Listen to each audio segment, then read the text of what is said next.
My First Love, Intimacy, and Self-Discovery. Part 1. The First Season of Change. Maya was 22 the first time she really noticed the rain. It wasn't that it hadn't rained before. She had grown up in the Pacific Northwest after all.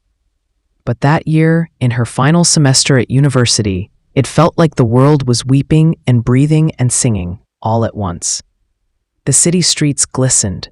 The trees shimmered with life, and for the first time in her carefully controlled life, Maya felt something stir inside her, something new and a little frightening. She was always the cautious one. Her friends had teased her for never taking risks.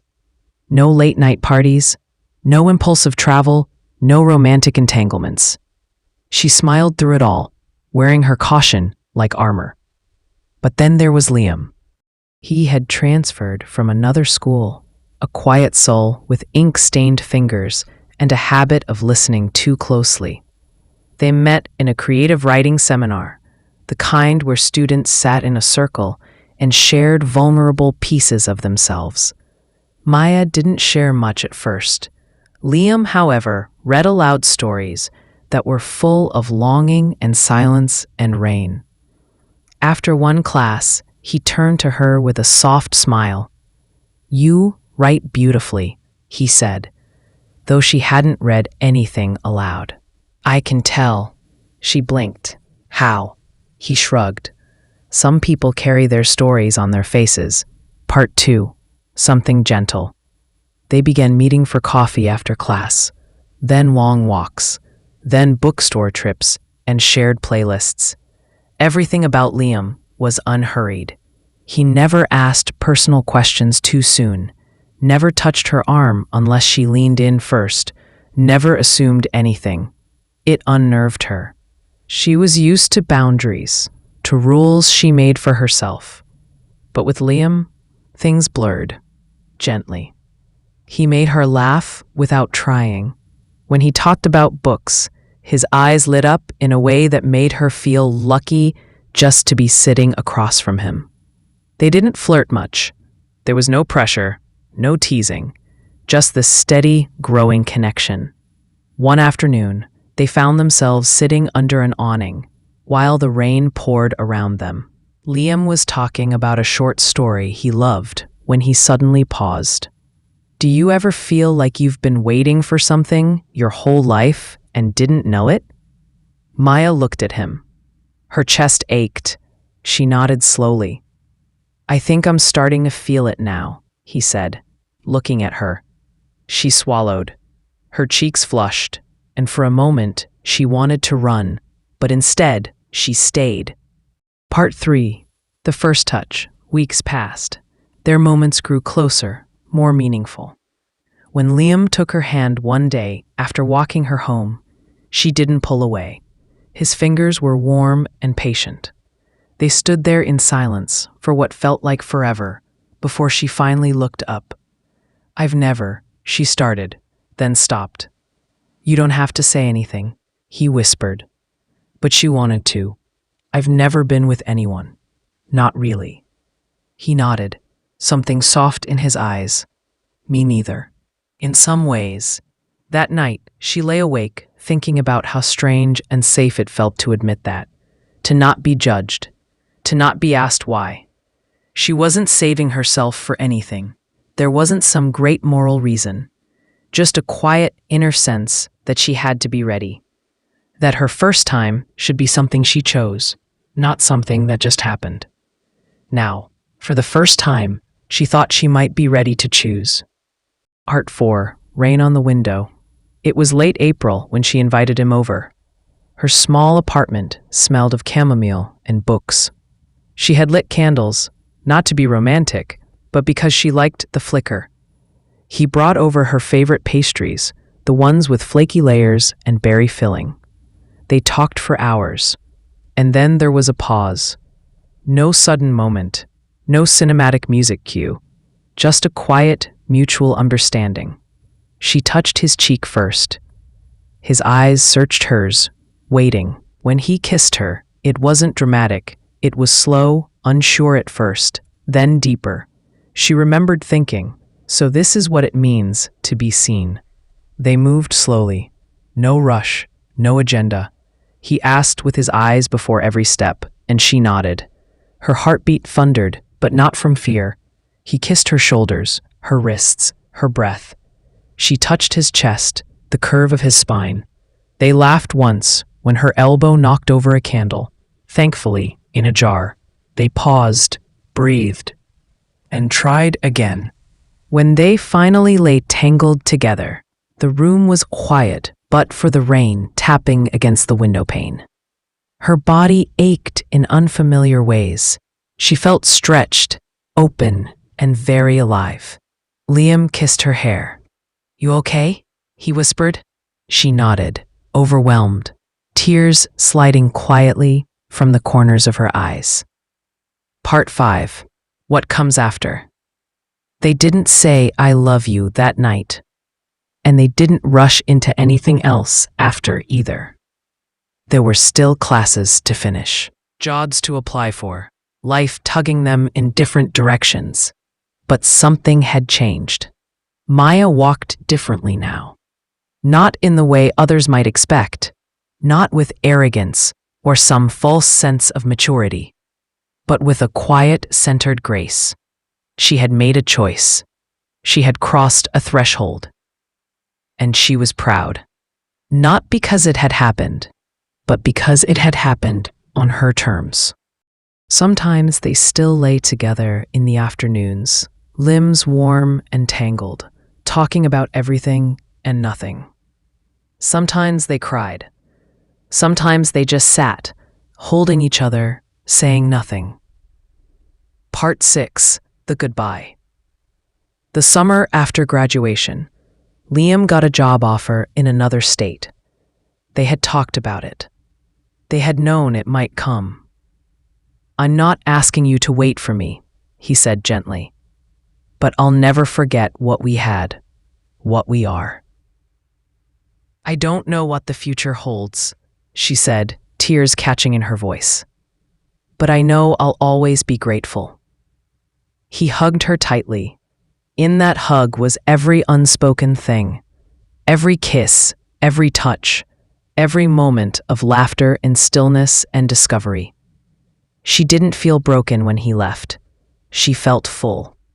Part 7. The rain returns. Years later, Maya would sit by another window, rain pattering against the glass, and think back to that night, to that version of herself, tender, trembling, and brave.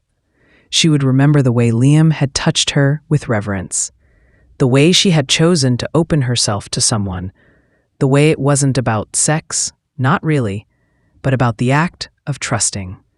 And even if life had changed and paths had diverged, that moment would always live inside her. Not as a loss, but as a gift. Because first love, first intimacy, isn't about perfection. It's about presence, about discovery. And in the quiet of the rain, she had discovered herself.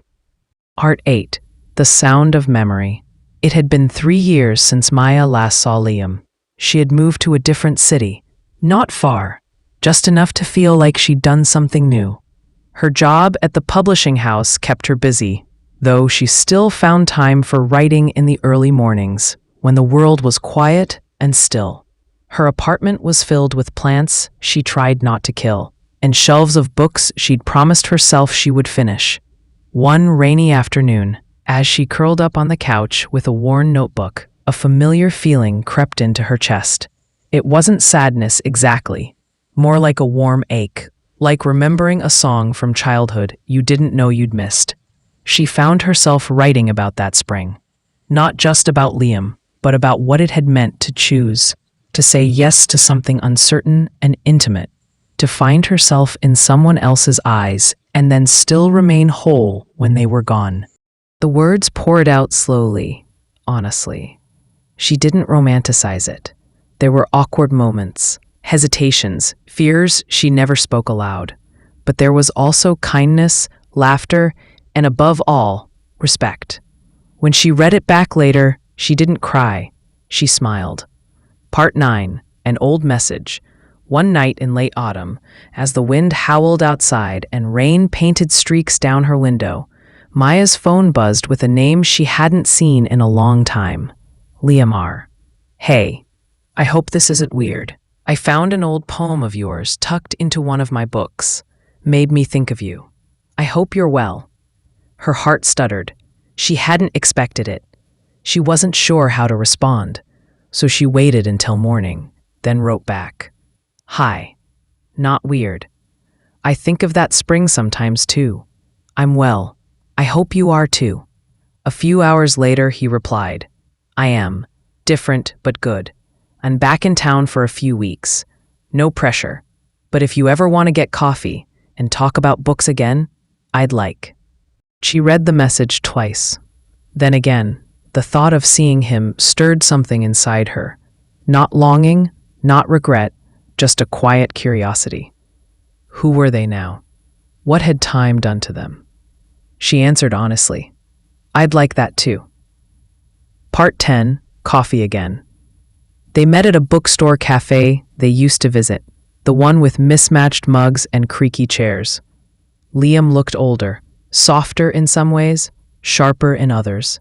He smiled as she walked in, standing to hug her. It was the kind of hug that said, I remember you, and I'm glad to see you again. They talked for hours, about work, about travel, about the strange way the world kept turning while they changed. There were no sparks flying, no dramatic confessions, just two people reconnecting, laughing over old memories, sharing who they'd become. At one point, Liam leaned back and said, I still think about that night sometimes. Maya looked down at her tea, then back at him. Me too, she said. Not because of what happened, but because of what it meant. You were gentle, and I needed that. He nodded. So did I. They sat in silence for a while, the kind that didn't ask for filling. Part 11. Choosing again. They didn't fall back into anything. Life had shaped them differently. Maya wasn't the same quiet, uncertain girl she'd been. Liam wasn't the same tender-eyed boy who read poetry under trees. But there was still a thread. They met again a week later, then again. No expectations, just shared moments. And one night, as they walked side by side down a wet sidewalk, Liam said, Do you ever wonder what would have happened if things had gone differently? She thought about it. Sometimes. But I think we needed to become who we are now, first. He smiled. You've changed. I hope so. That night, they kissed again. Softer this time. Not like a beginning, but like a remembering. And Maya knew something she hadn't known the first time. That intimacy wasn't just about the body. It was about presence, about trust, about the spaces you create together. Part 12, Full Circle. Maya didn't marry Liam. They dated again for a while. But over time, they realized their paths, while once intertwined, were heading in different directions. There were no fights, no dramatic ends, just an understanding, quiet, like the rain that had always followed them. When they parted, it was with gratitude.